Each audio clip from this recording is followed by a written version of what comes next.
नवरात पिया रहतनी बिजी तनी हमारा से बात कहली न सब के हो जात बारे देखी बाजार पिया रहो भी जाई न आई नवरात पिया रहतनी बिजी तनी हमारा से बात कहली न सब के हो जात बारे देखी बाजार पिया रहो भी जाई न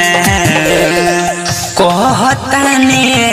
एक बचनिया कहता रे पिया तोहर रानिया जाई के चुनहरिया ले आई दीन टाइम से पूजा करवाई दीन सब के हो पूजा कर जाता आपन कलशा पछुआता टाइम से पूजा करवाई दीन जाई के चुनहरिया ले आई दीन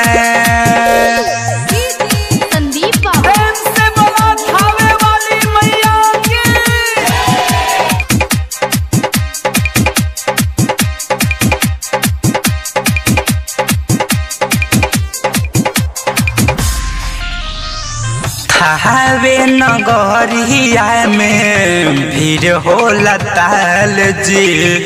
रहू भी हाथे पाथे पूजा में चले हवे नगरिया में भीड़ होला ताल जी रहू भी हाथे पाथे पूजा में चले माई के महिमा हवे महान हो जाई के चुनरिया ले आई दीन टाइम से पूजा करवाई दीन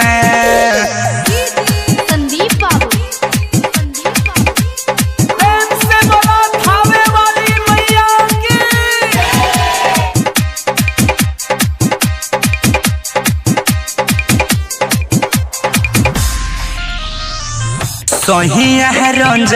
है बाहर काहे उदास हो देख हो दे जात बारे नवल से बाजार हो सहिया रंज है बाहर काहे उदास हो देख हो दे जात बारे नवल से बाजार हो राइटर सचिन धन तू झोरवा पवन बाजार से ले आई दीन जाई के चुनहरिया ले आई दीन। रिकॉर्डिंग बाय सुनीता स्टूडियो घोड़ा सहन बजा।